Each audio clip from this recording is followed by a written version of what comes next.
Muy buenos días, muy buenas tardes, muy buenas noches, donde quiera que usted nos escuche. Este es el programa de la historia de las palabras. La historia de las palabras viene de las historias orales mayas, donde implica que los dioses del Mayab nos crearon y al vernos inertes y sin crecimiento, ellos se dieron el tiempo de crear las palabras. Las palabras las crearon con piedras, corrientes de agua fuerte, hasta llegar a aguas mansas y arenas, crearon unos espejos que ellos aducen son las palabras y ellos piensan que todos y cada uno de nosotros tenemos dentro de nosotros un espejo, que son las palabras en el cual nos reflejamos nosotros, el uno y en el otro.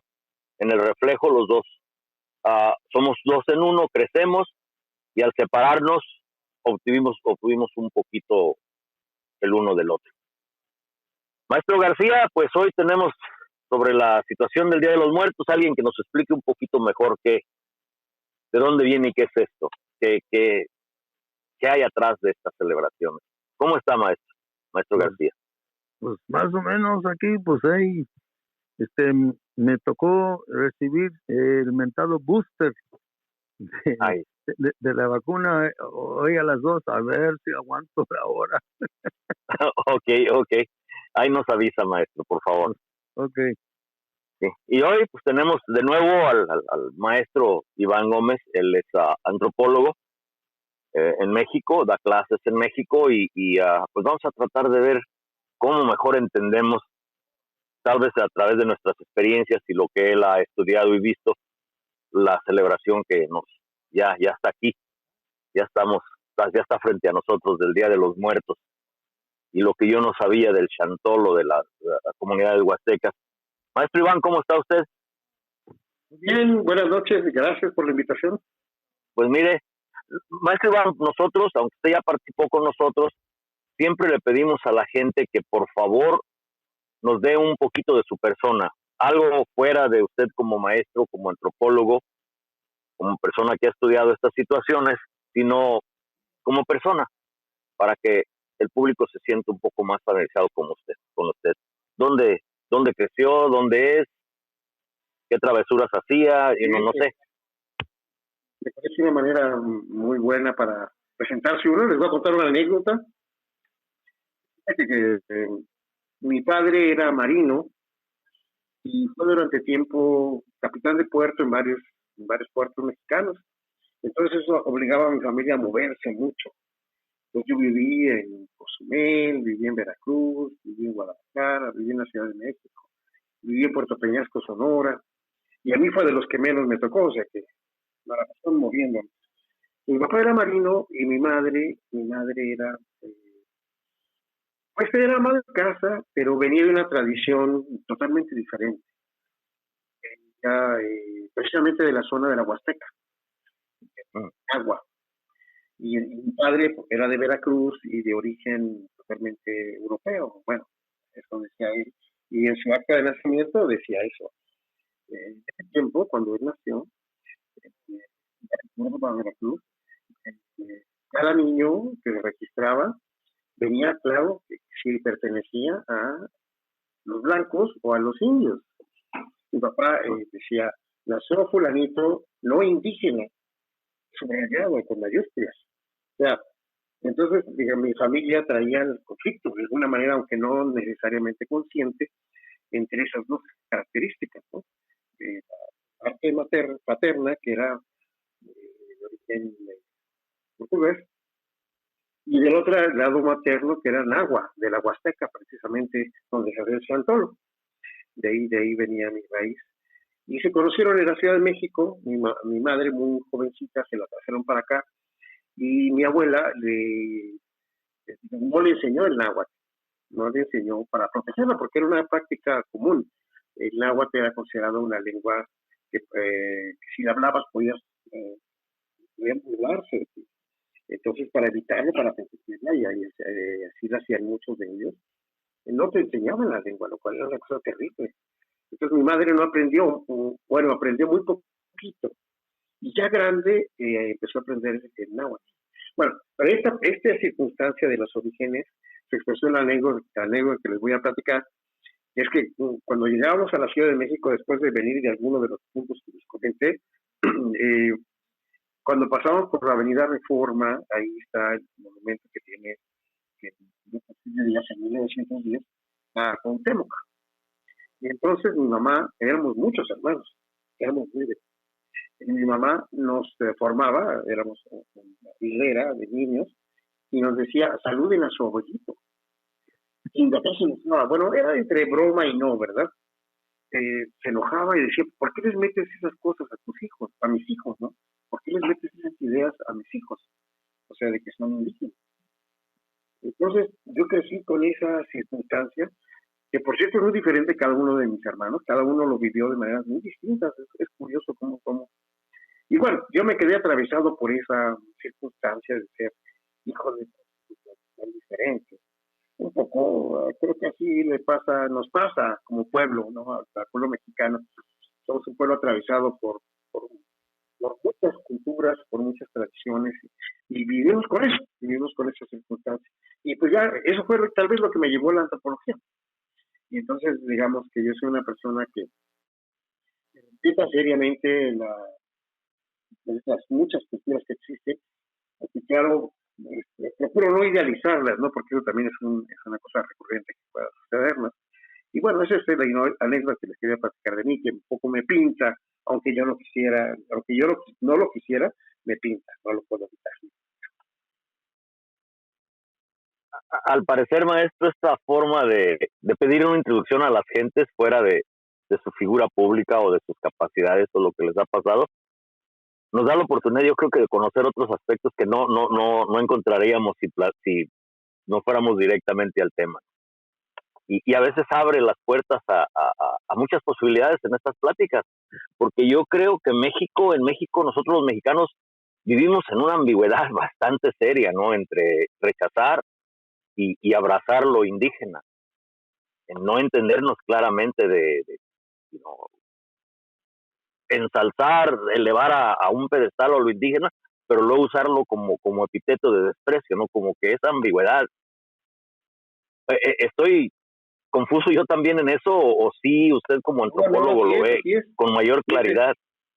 Precisamente ahorita lo tratábamos en clase con mis alumnos, porque resulta, tal vez ustedes están enterados de algo que está discutido ahorita mucho en México, que es el caso de la Sierra de Guerrero, de algunos pueblos muy pobres, están considerados de los más pobres, de la Sierra de Guerrero, como Metalpueblo y otros más, donde se da una práctica terrible de venta de niñas, supuestamente para matrimonio, pero que todo surgió a partir de que a veces no es así, y que ahora las cifras que ofrecen, lo que antes era la dote, toda esa tradición interesante, que no es solamente mexicana, de la dote, ¿no? Que la familia de la hija pide una dote para dar el matrimonio, para que se forme otra familia, y la otra familia entrega bienes, ¿no? Por es una suerte de intercambio comunitario, pero que ha derivado en algunos lugares de la sierra en francas compraventas que a veces han tenido muy mala historia. Y en este caso, el caso que puso en el escenario fue que incluso hubo una especie de abuso sistemático del suegro. Entonces, bueno, este es el debate. Entonces, a mí me resultó muy complejo ver cómo incluso mis alumnos también de repente encierran una visión, ¿cómo decirle?, bastante, digamos, dura respecto a las comunidades, ¿no? Como considerándolas ¿no? Como bárbaras, como prácticas inadecuadas, un poco inmaduras, ¿no? Entonces, resulta que esa mentalidad la traemos muy metida. Tenemos esa dicotomía, en efecto, ¿no? Lo indígena ocupa un lugar muy importante, pero también hay un racismo y una consideración de menor valía a veces de las comunidades indígenas. Es una cosa que tenemos que estar todo el tiempo ejercitando, discutiendo, comentando, ¿no? Y entonces vivimos en mi clase que una chica que expuso consideró que no se entiende que en realidad no son usos y costumbres, sino es una degradación de una práctica cultural, si es así, en la antigua, que es el asunto del aborto matrimonial.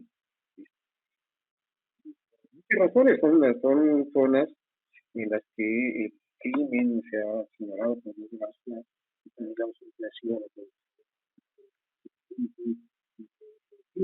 y la migración también están ligados al problema de la migración, y esto es en dólares. Pero bueno, todo esto es un fenómeno muy complejo que no se puede resolver de una sola, ¿no? Entonces, bueno, eso solo es para mencionar el grado de complejidad que tiene esto. Sí, en nuestro caminar, maestro, de que pues empezó a hacer trabajo humanitario después de haber ayudado a Pastores por la Paz, principalmente, que estaban ofreciendo ayuda al conflicto de Chiapas, a Cuba, a lugares de desastres naturales. Empezamos nosotros a tratar de ver cómo éramos útiles a través de la ayuda humanitaria. Y en el caminar terminé yo viendo varias veces a las montañas de Guerrero. Yo vi prácticas que son loables, que tenemos que tratar de seguir y buscar cómo crecer en ellas. La situación de las asambleas y cómo resuelven ellos problemas en la asamblea. Y nosotros hicimos un programa al respecto de esta muchachita Angélica que pues se atrevió a alzar la voz, porque no es la única. Desafortunadamente hay mucha victimización en ese sentido, pero para que no al centrarnos solo en el tema, en esta situación tan pues condenable, no, las comunidades no fueran vistas solo por ese lente, sino que hay otros aspectos de las comunidades que son una enseñanza para todos nosotros. La resolución de problemas por asambleas, otras formas de gobierno y formas que ellos tienen que tenemos que ver con detalle, y al ver una comunidad tratar de verla con el mejor balance posible, ¿no? Que nosotros tenemos tantos aspectos negativos como las comunidades tienen, y nosotros tenemos varios aspectos positivos, y a veces no superamos lo positivo que tienen estas comunidades, las enseñanzas que nos pueden dar. ¿No? Así es. Creo que somos muy, como sociedad, en los medios, en fin, el debate es ríspido, ¿no? Y en efecto se olvida, ¿no? Que a veces esos problemas no son solamente por cierto, los pueblos más pobres de México, sino son momentos de todos los pueblos, ¿no? Hay que pensar, por ejemplo, lo que pasó en Italia después de la Segunda Posguerra, y le pasó lo mismo en Alemania, y pasó lo mismo en todos los países que han vivido momentos muy duros, ¿no? Muy difíciles. Y esas comunidades que han sido, pues, han vivido en condiciones bastante precarias, también han vivido momentos duros. Entonces, digamos, cómo juzgarlos tiene que ser en el contexto de lo que está pasando. Nosotros hicimos el programa, el maestro García. Clasificación cultural. Maestro García, pues fue el programa, 1 o 2 programas antes de el que estamos grabando ahorita. Tratamos hasta donde más pudimos o teníamos conocimiento de ver de que hay una dualidad en todo. No podemos realmente ofrecer solo lo oscuro, porque nos va a negar muchas cosas, o solo lo brillante, lo que queremos ver, porque a lo mejor nos ciega, ¿no? Lo que usted me decía sobre tratar de sobreexaltar el indigenismo y olvidarse que también pues son seres humanos como nosotros y tienen pasión, obsesiones, tienen lo mismo que nosotros. ¿No? Eso, una persona de Chilapa que trabaja en el Centro Morelos me dice que ellos antes se quedaban callados y ahora se atreven a hablar, al menos están alzando la voz, porque antes todo lo recibían en silencio y ahora están atreviéndose a hablar. Dice, pero con nosotros existen los mismos defectos que con los mestizos. No nos vean ni más ni menos, véannos como seres humanos. Y nosotros queremos ser reconocidos como tales, a pesar de nuestras fallas o de las cosas que nos reconocen que valen la pena ver. Véannos como seres humanos, véannos como iguales. Eso fue una persona de Chilapa la que me dijo eso.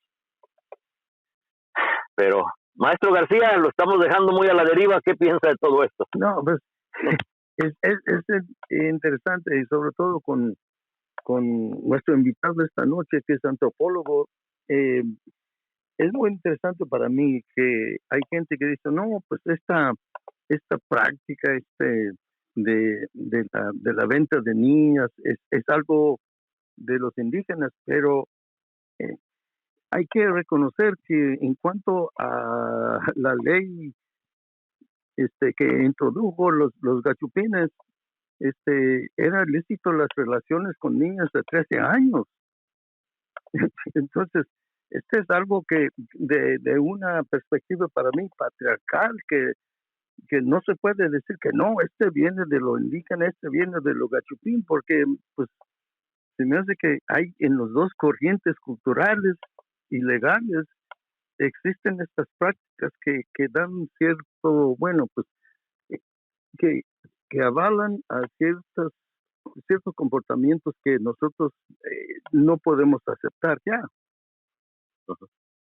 Maestro Iván, hay un programa que no he logrado hacer, y aparte del programa que hicimos sobre la muchachita esta Angélica, que no nos centramos en ella en forma intencional para tratar de ofrecer un balance lo más posible a la condena que se estaba llevando a estas comunidades por eso que se expuso. A lo que lleva a la marginación, en un tiempo estuve platicando con una persona que cuidaba a los inmigrantes y también a los niños en condición de calle en Tapachula. Y la marginación ahí tan severa que hay lleva a los padres, a los niños en desesperación que han migrado de Centroamérica a Tapachula, a que Tapachula sea el centro de la prostitución infantil a nivel continental, aquí en México, en forma internacional por los puertos y todo eso. Y en ocasiones juzgamos el hecho sin ver el contexto. La marginación a la que todas estas comunidades, tanto las originarias como esta urbana de Tapachula, está siendo llevada precisamente por el abandono del Estado a sus obligaciones en cuanto a la población, y tenemos que juzgarlo todo en contexto, creo yo. Absolutamente. Creo que es bueno porque son como heridas, estas son como heridas, ¿no? Pasó lo mismo cuando se inició a los pueblos por el asunto de los linchamientos, ¿no? Era una cosa de la barbarie que en el pueblo. Y esto olvida que hay cada caso tendría que explicarse, ¿no? Cada caso. Por ejemplo, uno aquí muy famoso, un linchamiento terrible, porque además fue televisado. Aquí el papel de los medios ocupa una importancia enorme. Fue televisado, fue una cosa realmente fuerte. Fueron quemados vivos algunas personas. Pero todo eso tenía una explicación, ¿no? Ese pueblo, un pueblo aquí originario de la Ciudad de México, prácticamente tenía 3 policías, ¿no? Por una población de 10,000 habitantes. No tenía problemas de seguridad nunca. Y cómo ahí fue el asunto. Cuando no se sabe el contexto de por qué fue, que las razones, etcétera, uno conoce la historia concreta, que a mí me tocó hacer una pequeña incursión, tratar de entender de qué es lo que había pasado. Entonces, queda mucho más claro. Pero la primera respuesta socialmente aceptada es que no son suficientemente civilizados. Una cosa así. Tenemos que combatir eso de manera muy importante. Y una de las formas, precisamente, mostrar que son pueblos altamente civilizados en el sentido de que comparten visiones filosóficas. Bueno, y lo que el tema de hoy, el Día de Muertos, es especialmente interesante para eso. El Día de Muertos es una expresión extremadamente lúcida, fuerte, y tal vez la más de presencia mayor en todo México y fuera de México incluso, de una visión del mundo profunda que se tiene los pueblos mexicanos. Creo que viene a bien que tratemos ese tema ahora que estamos al filo del agua de esa fecha, ¿no? Sí, y pienso yo, al menos en lo que yo no sabía del Chantolo, hasta vi algo y empecé a indagar y empecé a ver, y es otra connotación a lo acostumbrado, lo que estamos acostumbrados de Oaxaca, de las distintas expresiones del Día de los Muertos, pero tiene la misma profundidad, es tratar de ver la muerte para tener comprensión y abrazar la vida en toda su fuerza que esta misma merece, ¿no? O ¿cómo lo explicaría usted? ¿Qué concepto filosófico hay atrás de esta forma tan particular que tenemos nosotros de ver a la muerte, ¿no? No creo que sea única del mexicano, pero parece que se ha tenido su mayor expresión aquí con nosotros, porque gente inclusive de otros países viene a ver nuestra celebración del Día de los Muertos. Claro, bueno, es muy poderosa. Fíjense que los expertos en el tema han dilucidado que se trata de Tal vez la expresión de pensamiento antiguo, del pensamiento mexicano, mesoamericano, más viva que tenemos. Tenemos muchas otras expresiones, pero esta, el Día de Muertos, es la más extendida. Digamos, lo que sabemos es que se trata de, para empezar, de parte de una cosmovisión que consideraba esto como un momento clave para la vida, porque era la cosecha, era el momento de la cosecha, era el momento de la renovación de la vida. Entonces, el Día de Muertos estaba expresado como parte de un calendario ritual, que se acomodó al calendario católico, como en muchos otros casos, ¿no? Lo que tenemos en México es una suerte de equiparamiento de la concepción de las cosas, ¿no? Por eso la Tonantzin se convirtió en la Virgen de Guadalupe, y así vamos a encontrar muchísimos casos, ¿no? La forma en que la población indígena asumió, y con qué fuerza, la religión católica fue a través de esta, digamos, esta manera de hacerlo, que es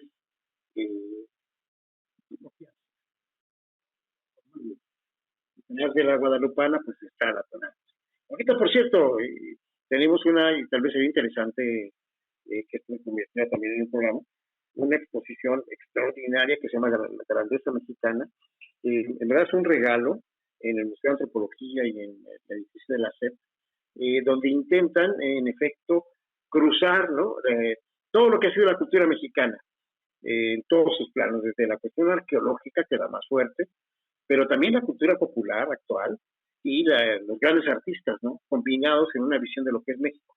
Formidable, formidable. Y entre otras cosas están códices auténticos, que es muy difícil verlo, que son una belleza, ¿no? Ese momento de encuentro alto que se dio, por ejemplo, en el Códice Badiano. Está expuesto el Códice Badiano, que es una maravilla. Este códice fue hecho en 1552. Bueno, fue terminado en 1552. Y es mucho más que un herbario, como se le llamó, ¿no? Es decir, una selección de plantas. En realidad son tratamientos médicos de la visión mesoamericana de cómo debe ser la medicina, con dibujos extraordinarios, hechos en náhuatl y luego traducidos al latín por sabios nahuas. Finalmente esto fue para dar a Europa y bueno, lo regresaron, por suerte, el Papa Juan Pablo II lo regresó a México y lo tenemos, ¿no? Y está expuesto en esta maravillosa exposición. Y lo traigo a cuento porque hubo un momento en que los españoles, especialmente los franciscanos, que era una corriente muy radical dentro de la iglesia española, de la iglesia mundial, digamos, iglesia europea, los franciscanos eran como una corriente muy hacia la izquierda. Estos hombres sí pretendieron construir una verdadera interlocución con los indígenas y fundaron el colegio de Santa Cruz de Tlatelolco. Ahí fue hecho este códice y otras maravillas más. Pero por desgracia esto duró poco. Se acabó esa primavera en la que sí, los dos pensamientos, digamos, sí hubo momentos muy altos. Pero finalmente se impuso la visión colonial de que los indios no debían ser curas, no podían ser curas, no podían ser profesores, no podían montar a caballo, no debían tener más que cierta cantidad de bienes materiales, incluido dinero. Es decir, estaban condenados a una condición muy pobre en términos sociales, ¿no? Eso fue lo que finalmente se impuso. Bueno, en ese marco, el que haya subsistido una fiesta tan poderosa como el Día de Muertos llama la atención. Y que esté tan extendida en todo lo que es Mesoamérica. Es poderosa. El Día de Muertos, usted mencionó el Xantolon, que es una de las versiones más, ¿cómo le podemos decir?, divertidas y más interesantes que tenemos del Día de Muertos. Esto de que invitas no solamente a comer, porque en toda Mesoamérica es una fiesta. Esto es una fiesta y es un dato realmente relevante, porque el Día de Muertos no es solamente para darle la tristeza de los que se fueron, sino de celebrar con ellos, que de alguna manera están aquí. Es invitarlos a que estén un poco, pero que estén a gusto. Entonces se les hace su comida, se les recuerda con algunas cosas. Por ejemplo, aquí hay pueblos donde la ropa, ¿no? Cada año se les compra ropa. Entonces tienen un cuarto destinado a eso y a cada uno de sus muertos lo vuelven a vestir. Bueno, no está el cadáver, por supuesto, ni nada de esto. Hay una representación de las personas, en este caso lo hacen con cartón, ¿no? Calaveras de cartón, pero los visten cada año de una manera, de lo que trabajaba, lo que les gustaba, y es decir, piensan en ellos, y además de la comida y de toda la parafernalia que se hace, este es el sentido más profundo del Día de Muertos. Traerlos para que te acompañen y para que estén a gusto, ¿no? Es esta idea de que te visitan, pero tienen que estar a gusto, tienen que estar bien. Y el santo lo tiene de peculiar que además baila. Eso me encanta, ¿no? Y por eso lo que comentábamos del asunto de que te tienes que usar una máscara para engañar a la muerte y que no te reconozca y que un poco el muerto ocupe tu cuerpo y que baile, ¿no? Y tú estás engañando a la muerte porque estás sirviendo a alguien que ya murió, pero para que se divierta. Entonces comen, disfrutan y bailan. Esto es una cosa realmente increíble.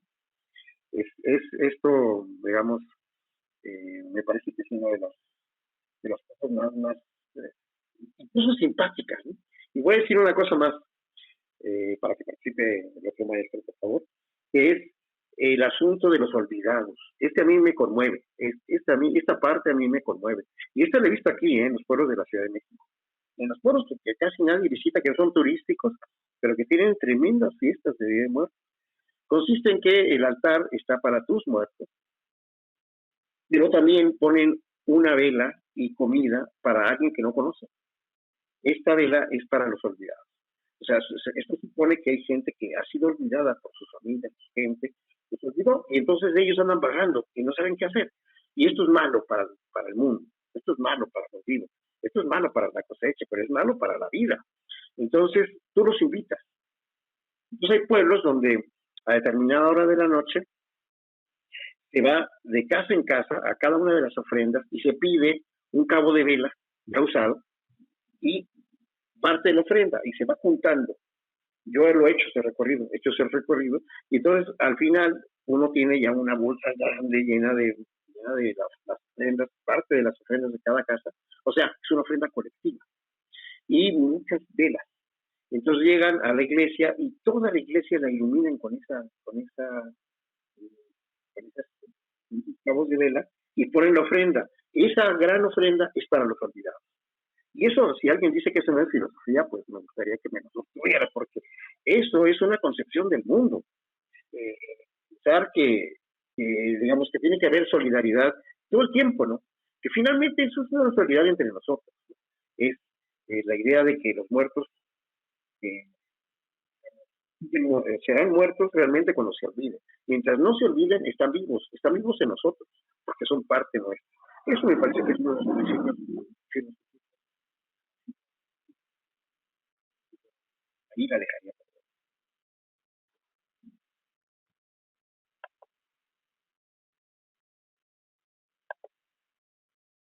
Se perdió bueno, maestro García, ¿qué le lleva a pensar? Pues bastante. Hablando de anécdotas, mi esposa trabajaba de maestra bilingüe, y en el año 70 por ahí, no había mucha materia, no había tantos libros como hay hoy en día. Entonces, en el año 71, se nos ocurrió ir a Tijuana a buscar cosas para el Día de los Muertos. Y ahí preguntando en Tijuana, todos nos mandaron a la calle Revolución. En la calle Revolución encontrábamos pura cosa de Halloween, al estilo norteamericano, al estilo de los gringos. Al fin preguntamos a una mujer que estaba trabajando ahí en una de las tiendas, ahí en la Revolución, y casi se nos ojos. No, ustedes quieren eso de rancho, aquí en la ciudad nadie celebra así al estilo antiguo, el Día de los Muertos, es puro Halloween aquí.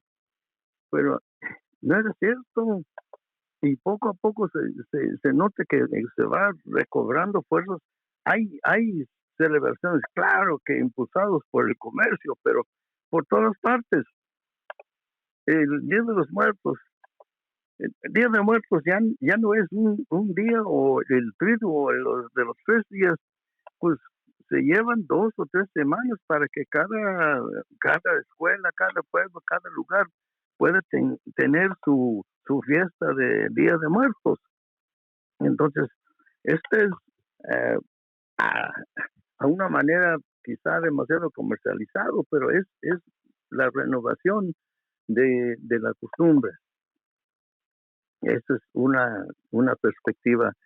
El otro es que es muy interesante aprender, por ejemplo, de Chantolo de la región de los Huastecas, porque cuando se trata de, en mi experiencia acá en donde estamos en el norte, se trata de explicar el Día de los Muertos por la cosmovisión de los nahualtlacas, de gente que hablaba náhuatl.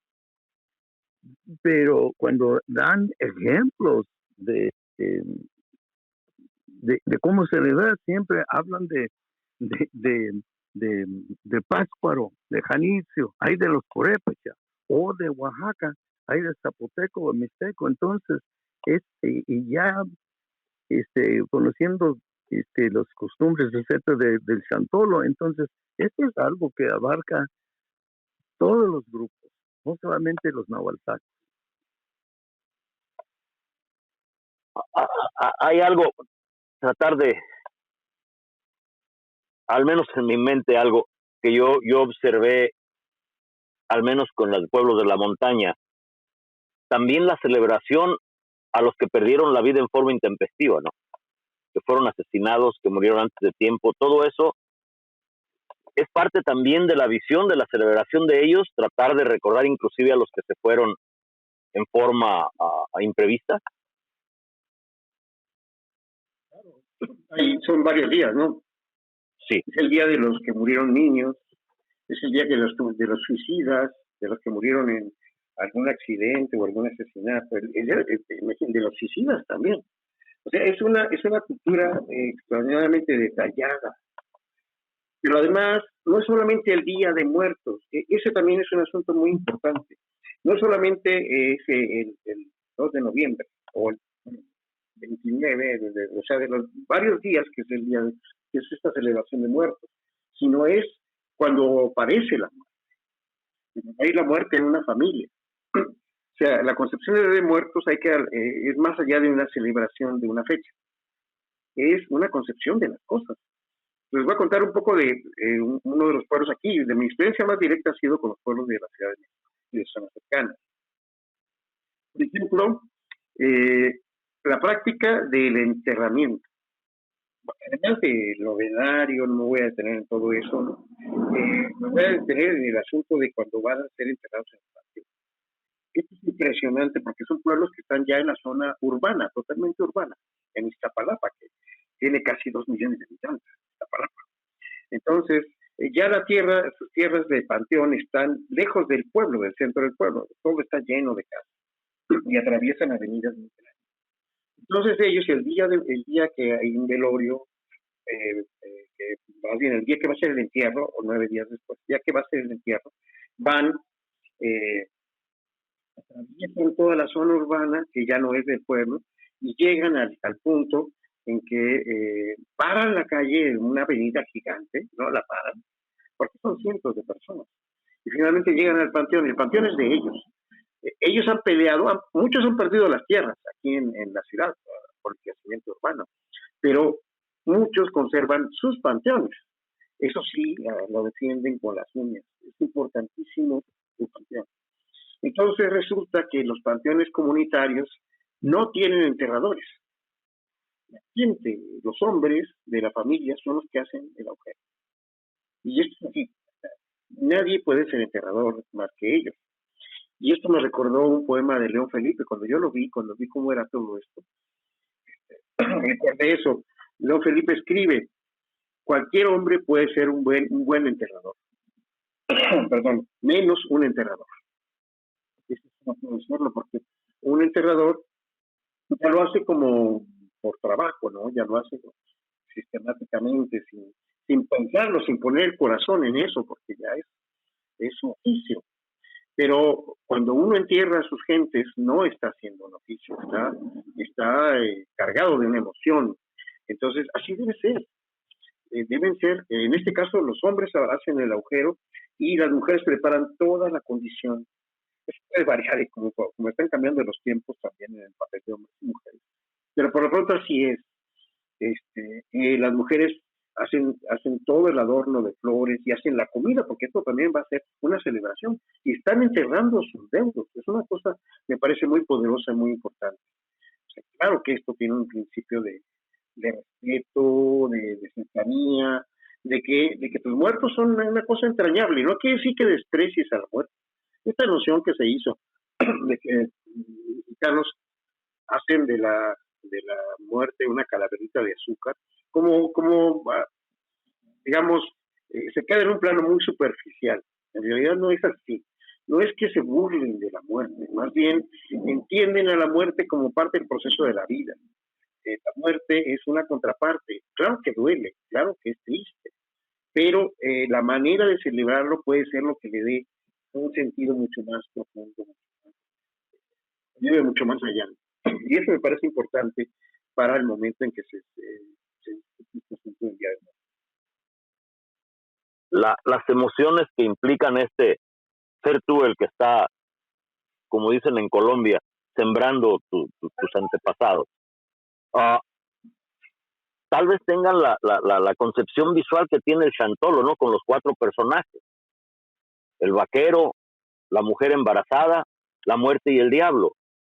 Sino lo que es el que llama a las almas para que no se pierdan con un cuerno, para que puedan vivir entre nosotros. La muerte que está siempre presente, el diablo, las tentaciones que te pueden siempre desviar de tus propósitos, y la mujer embarazada, la permanencia de la vida. Esta visualización tiene distintas expresiones, aunque no tenga la visualización que tiene en el Chantolo, sobre un concepto filosófico de la vida, lo que es el vivir con tentaciones, la presencia de la muerte siempre, alguien quien nos guíe para no extraviarnos, y la continuidad, o cómo pondría usted en relación a otras celebraciones donde no tienen esta alegoría, estas imágenes, ¿no? Para presentar el concepto filosófico como es en el Chantolo. Pues la forma puede variar muchísimo, pero a mí me parece que el sentido más profundo es ese hilo que une a los que murieron con los que están vivos. O sea, puede que haya variación, y las hay. En el mundo maya, por ejemplo, todavía hay pueblos, es muy asombroso, que sacan los huesos. Ellos ya están preparados, entonces los sacan y los limpian. O sea, digas, en el mundo maya hay otras expresiones. Vamos a encontrar así, aún aquí, por ejemplo, son los pueblos que yo más conozco. Son tremendamente diferentes los pueblos de la parte de la laguna, ¿no? Los pueblos de la zona baja, los pueblos laguneros, que todavía existen muchísimo, y los pueblos de la montaña, que están ahí a media hora o menos, 20 minutos de distancia, y sin embargo el Día de Muertos es mucho más fuerte en los pueblos laguneros que en los pueblos de la montaña, en este caso. Entonces digamos que aquí hay variantes, y si le abrimos la lente y metemos el país, lo que tenemos es una variación enorme, pero todas tienen ese principio, el principio de la regeneración, el principio de muerte-vida como un continuo, ¿no? ¿La muerte qué es? Es la cuatícula. La cuatícula es la tierra que nos alimenta. Uno se alimenta del maíz, de los productos de la tierra, y cuando uno muere, la muerte se alimenta de uno, y ese es el ciclo. Entonces, digamos, hay una suerte como de respeto, de sentido, que no elimina el dolor, no lo elimina, no es un asunto de consideración menor a la muerte, más bien de entender que es parte del ciclo. Pero eso abreva de eso. Por cierto, volviendo a la exposición, hay unas piezas que no se conocían porque tienen poquito tiempo de haber sido descubiertas, que son de la zona de Tehuacán, de la cultura popoloca, son verdaderamente increíbles, de otras expresiones de la misma Coatlicue, que son increíbles, son unas piezas arqueológicas formidables. Bueno, nos trae de nuevo cuenta que son la muerte que se alimenta que alimenta a la tierra, y la tierra que nos alimenta a los vivos. Entonces ahí está el ciclo, ¿no? Ahí está el ciclo. Y en todos los casos se necesita un acompañante, se necesita alguien también para regresar, ¿no? Como cómo se regresa de la parte de los muertos a la parte de los vivos. Y en fin, hay un montón de anécdotas al respecto, ¿no? Imagínense ustedes cómo recibieron los indios la noticia de que en vez de ser inframundo helado como ellos concebían, ellos entendían que el mundo de la muerte era frío. Y que ahí estaban todos, ¿no? En cambio llega la doctrina cristiana y les dice que es el infierno y que es ardiente. Entonces era muy complicado entender eso. Era la anécdota de un franciscano que pues eran gente empeñosa, ya comenté un poco de ellos, eran gente realmente entregada a su causa, ellos estaban creando un nuevo mundo, eso pensaban, eso creían firmemente, lo intentaron, y entonces trataban de convencer a los indios del infierno, pues no lo lograba porque por esta noción era completamente distinto. Entonces inventó, hagan de cuenta que un infierno ambulante. Era una maquinita con ruedas de metal, donde se alimentaba el fuego con leña, no se veía esto, y entonces se abría una puerta y uno veía el escenario y fuego. Y entonces el cura les explicaba a los indios que eso era el infierno, y que era el castigo, por ejemplo, por no cristianarse y por otras mil cosas, por portarse mal, por no ir a la iglesia, etcétera. Y entonces, para que entendieran la gravedad del asunto, el tipo tomaba un animal y lo lanzaba al fuego, para que toda la gente viera el horror que significaba el infierno. Pero los indígenas seguían sin entender nada, ¿no? Porque entonces decían, bueno, ¿qué es esto, no? Y creo que más bien les daba hambre, porque veían que se estaba preparando algo ahí. Y el asunto es de que se desesperó tanto este buen hombre que se lanzó al fuego él. Se lanzó al fuego porque desesperado, porque no le entendían nada, ¿no? Entonces, digamos, lo que somos hoy los mexicanos, herederos, indígenas y no indígenas, no de todo el país, porque es muy diferenciado. Está, por ejemplo, el norte de México está empezando a tener cada vez más expresiones de esto, pero por supuesto que hay una distancia enorme entre la zona de Mesoamérica y el norte. Todavía no tiene el peso que tiene el sur. Pero digamos, la profundidad de eso está ahí tan fuerte que está renaciendo, diría yo.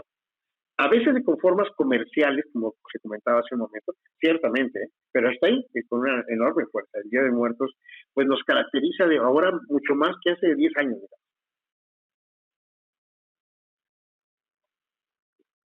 Deje tratar de ver si tal vez, como siempre, a veces cometo errores, pero más vale cometerlos que no atreverse. La primera conquista básicamente fue nuestro sometimiento físico. La segunda conquista viene siendo como abrazar esta forma de pensar ajena a nosotros. Y el Día de los Muertos, el chantolo y estas cosas, es como la ambigüedad de ello, ¿no? Como que donde podemos ver las dos formas de pensar y darles cierta coherencia. Y no es una conquista absoluta ahí dentro de esta vida espiritual. ¿O cómo plantearía usted esto? ¿O cómo me ayudaría a ver mejor esto? Así es. Lo que quedó finalmente fue una combinación de cosas. Y esta es brusquísima. Hace años me tocó ir con una persona muy culta, católico él, que venía de Suiza, de algún lugar, él era uruguayo, Entonces lo invitó una de las personas que conocía. Éramos jurados de un concurso de calaveras en un pueblo de Tláhuac. Y entonces, bueno, el tipo no tenía ni idea de cómo era esto, no tenía ni idea. Le asombró, y cuando llegamos y empezamos a ver todo esto, él estaba no solo impresionado, estaba asombrado. Y en un momento dado me dijo, ¿sabes qué? Esto es herejía, me dijo. Esto no es católico, esto no tiene nada que ver. Me decía, es que en Uruguay o en Inglaterra, bueno, en Inglaterra son protestantes, donde estaba él, que decían católicos. El Día de Muertos, el Día de Muertos, lo que se hace es llevar una rosa, una flor, ir a la tumba de la persona querida, dejarla, hacer una meditación por unos momentos y retirarse. Él pensaba que eso era. Y lo que estábamos viendo ahí era una cosa Me recuerda el momento en que pasó porque era maravilloso. Resulta que la práctica es que las tumbas no tienen piedra encima, ¿no? Ni mármol ni nada, sino son de tierra. Entonces el Día de Muertos, desde antes, se prepara esculturas de barro, digamos, con esa misma tierra que está cubriendo la tumba, con eso se hacen figuras. Entonces, esa era una figura fabulosa que se veía que una persona, bueno, el muerto, iba saliendo el esqueleto, iba saliendo de la tumba. Entonces, cuando vimos eso, y estaba la familia alrededor, había un mariachi, estaban tomando, y les daban, era el tío de ellos. Entonces, le estaban dando de tomar a la calavera, a esa calavera de tierra, y le daban de fumar, o sea, fumaban y le daban al tío. Cuando vio eso esta persona, este amigo uruguayo, se horrorizó, le pareció que era una cosa de escándalo, porque eso no tenía nada que ver con la religión católica. Yo dije, mira, es que en efecto, aquí la religión católica asumió otra forma, asumió la forma de estos pueblos. Ellos decidieron que fuera así. Entonces, así era la única manera en que entrara la religión católica. Eso lo entendieron muy bien los curas, entendieron muy bien que no había de otra. Y por eso hicieron lo de la guadalupana. Por eso, digamos, y por eso muchas iglesias están encima de pirámides, y por eso se respetaron muchas peregrinaciones y mil cosas más. Es decir, no solamente fue la voluntad, la resistencia de los pueblos, sino fue también como una estrategia de penetración de parte de la propia iglesia, que se pelearon, por cierto, había corrientes diferentes en esto, pero fue producto de todo eso, lo que quedó es lo que tenemos, es una religiosidad profundamente peculiar. Y se liga con lo que decía hace un momento, porque cuando la iglesia renunció a ser curas indígenas, cuando renunció a una cosa mucho más profunda, ¿no? De mantener la universidad, por ejemplo, acabaron la universidad indígena, el Colegio de Santa Cruz fue eliminado. Cuando hicieron eso, entonces condenaron a la iglesia mexicana de ser una iglesia colonial y una iglesia indiana más profunda, que tal vez hubiera cambiado las cosas, pero como no hicieron eso, hicieron una iglesia colonial, lo que quedó fue eso que tenemos, o sea, la apropiación que hicieron los pueblos a partir de su propia visión de las cosas, de las costumbres que se les quería imponer. Y entonces, una de ellas, de las que tuvo más éxito, fue esta. Por alguna razón poderosa, fue la noción del Día de Muertos, una de las expresiones más sólidas que mantuvieron los pueblos mesoamericanos. Toda Mesoamérica, clarísimo.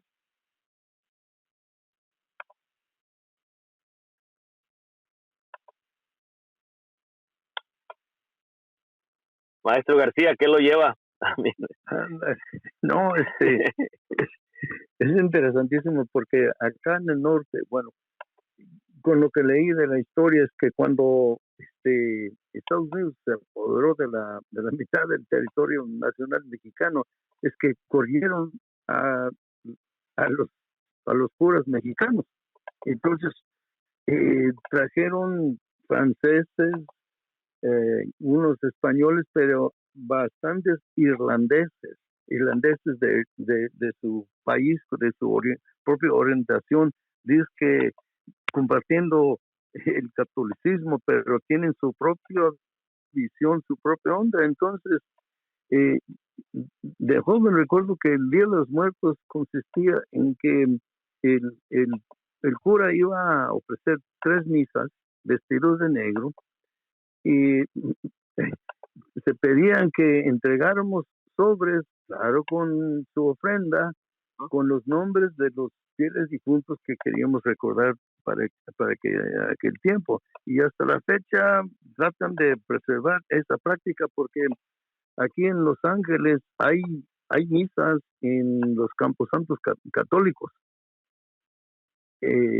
con esa misma orientación. Entonces, pero para los mexicanos siempre, por ejemplo, mis abuelos que eran los inmigrantes, nunca podía aceptar que se redujara el Día de los Muertos a eso de 3 misas y con un bulto de sobres ahí en el altar con los nombres de los difuntos de cada familia. No, era insuficiente. Y para mí esa es parte de la razón de que ya se, se, bueno, se trata de hacer algo distinto, algo más, más mexicano que digamos, en estos días, porque el otro sistema, otra visión, este, no cuadra bien con nuestros sentimientos ni nuestras esperanzas. El- Hay una persona que, bueno, un amigo de un amigo que su mujer murió en forma intempestiva y él viene de Colombia con la idea de ver lo que quería ver con su esposa y una celebración del Día de los Muertos en México. ¿Qué fue lo que llevó a que esto tuviera tanto impacto, que fuera reconocido como una celebración tal vez sin la profundidad que deberíamos de entender a nivel, pues al menos de Latinoamérica? No sé si en Europa también tenga reconocimiento, no tengo muchos contactos o...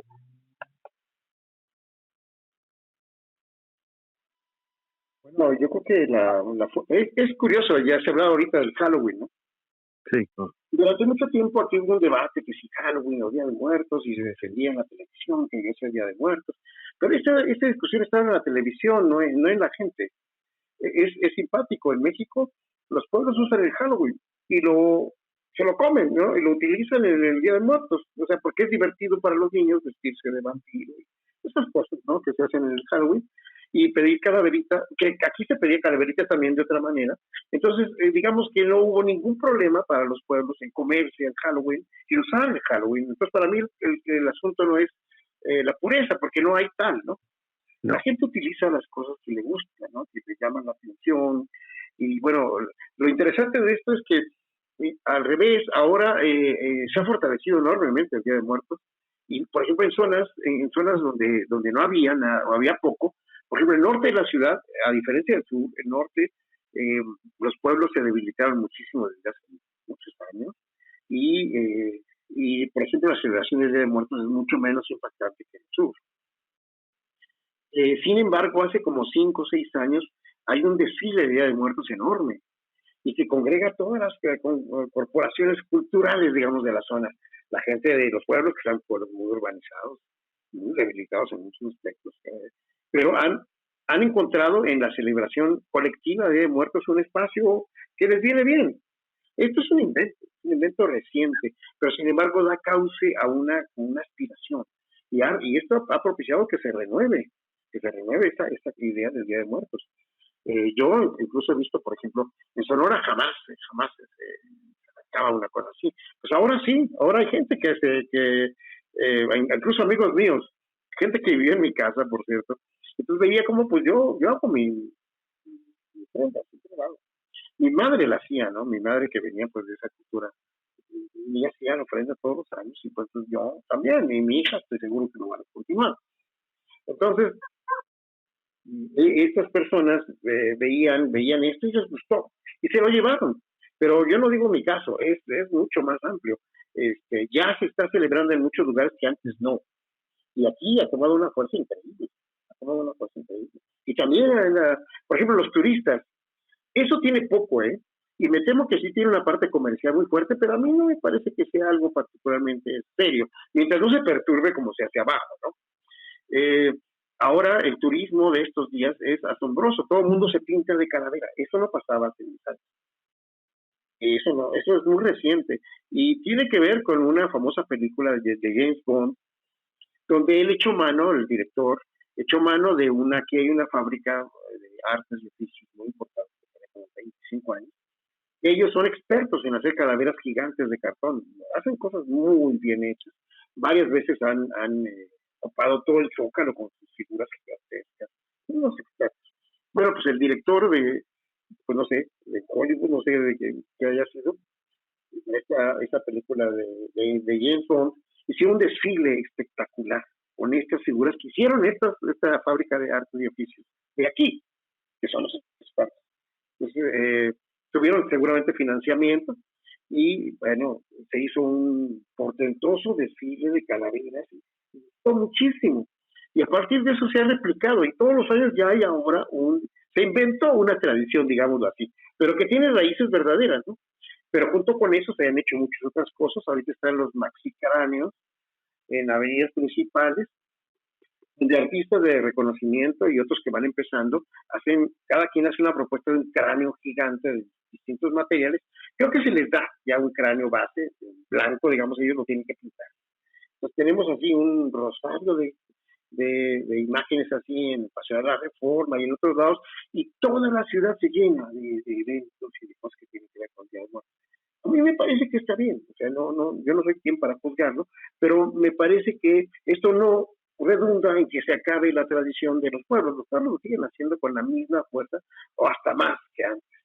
Y no les disgusta que se haga todo eso, y sirve para que gente viva de eso, ¿no?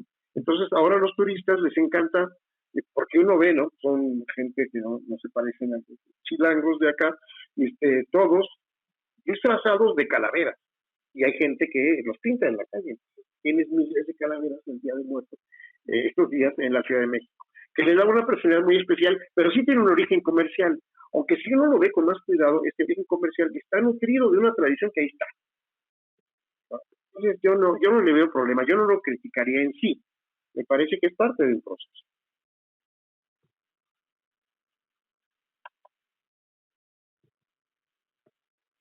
No, como la película Coco acá en el norte. Sí, claro. Eso impulsó bastante y parte del problema es que la empresa Disney quería adueñarse legalmente de Día de los Muertos. Dice, no se puede. Pero hicieron la lucha los abogados de la empresa Disney.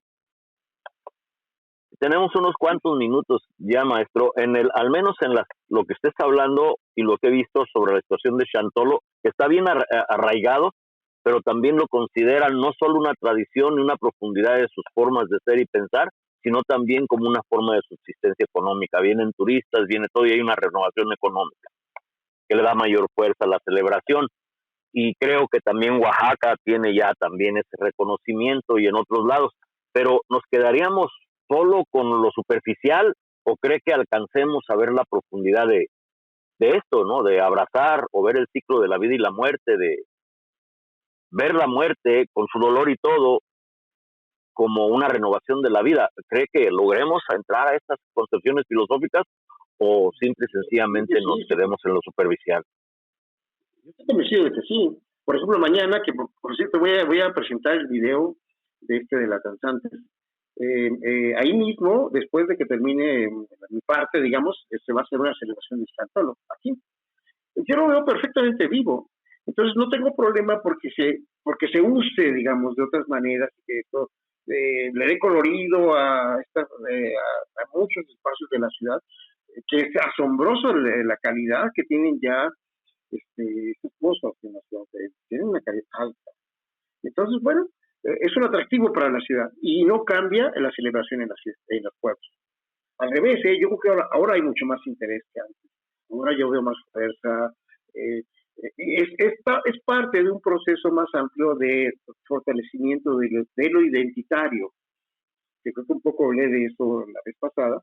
Estamos siendo testigos de cómo esto tal vez sea una cosa continental y tal vez mundial, que es una otra cara de la globalización, que así como hay una tendencia a uniformizar la cultura y todos los niños toman Coca-Cola y ven las mismas películas norteamericanas en todo el mundo y la misma música, etcétera, junto con eso, que es real, tienes un fortalecimiento de lo propio en todos lados, y aquí es muy evidente. Está creciendo el náhuatl, está creciendo la medicina tradicional. Los temazcales, cuando yo empecé a trabajar esto, los temazcales eran unos cuantos pueblos y era difícil, ¿no? Y que tú pudieras acceder a un temazcal era una cosa no fácil. Ahora hay por todos lados temazcales. Y muchos otros detalles más. Entonces yo lo encuentro que es una cosa siempre contradictoria, siempre compleja, porque están las dos tendencias, ¿no? La tendencia que uniforma, que aplasta, ¿no? Que somete las culturas a una sola cultura, y del otro lado la resistencia de las culturas que dicen que no, y que utilizan el mismo sistema de globalización para hacerse digamos, presentes en muchos más planos. Eso es lo que tenemos esa suerte de pelea entre las inteligencias. Y en este caso creo que vamos ganando, la verdad. Por lo menos en ese plano, sí yo veo mucho más vigor en la defensa de valores culturales propios ahora que hace 15 años. Esta celebración de la muerte nos está dando vida, ¿no? Exactamente. Eso tenemos, sin duda. Maestro García, usted está un poco más al tanto del tiempo. ¿Qué tanto ya no estamos por sobrepasarnos o estamos ya al margen? Falta como 1 minuto para llegar a la hora. Ok, maestro, pues, ¿qué nos dice para tratar de hacer que la audiencia pues medite sobre esto, sobre esta situación de la vida y la muerte, la continuidad de todo? Bueno, yo creo que la parte más importante es pensar que no es solamente una cosa de forma, ¿no? Que tenemos que poner la sal y el agua y el perrito y las flores de cempasúchil. Aunque sí es importante observar algunas de estas características, lo más trascendental es que entendamos cuál es el sentido que tiene. Una ofrenda es algo que uno da, no tiene que ser de una forma solamente. Si la ofrenda es caminar, si la ofrenda es subir un cerro y celebrar tu muerto, ese es el sentido de la fiesta. No la forma solamente. La forma es una manera de convivir, pero la ofrenda es qué hacemos por los otros. Y en este caso por los nuestros, los que murieron, ¿no? Y que están aquí porque estamos nosotros. Y con el desconocido. Y la reflexión es esa, para mí. Y con el desconocido, los suicidas, las muertes intempestivas, realmente es la preservación de la memoria, ¿no? De todos nosotros, desde nosotros mismos. Maestro García, pues ya al margen, ¿qué dice? No, para mí uno de los aspectos más importantes es eso de los olvidados, de los que nadie los recuerda directamente, pero si nosotros siempre mantenemos ellos vivos en nuestras memorias, entonces, y siguen así nuestros hijos, entonces pues hay algo importante que está pasando en ese sentido. Entonces, bien, pues el tiempo está ya al margen o tal vez sobrepasado. Al compañero pues tal vez tenga que cortarle un medio minuto por aquí o allá, y pues este fue el programa de la historia de las palabras. Y en la historia de las palabras, de nuevo, nosotros creemos que al tratar de pensar por qué pensamos como pensamos, al ver el porqué de nuestro pensar, de nuestro pensamiento, tal vez logremos cambiar nuestras circunstancias. Muchísimas gracias, maestros. Muchísimas gracias, maestro Iván. Muchísimas gracias, maestro García. Un gusto y un abrazo también para allá.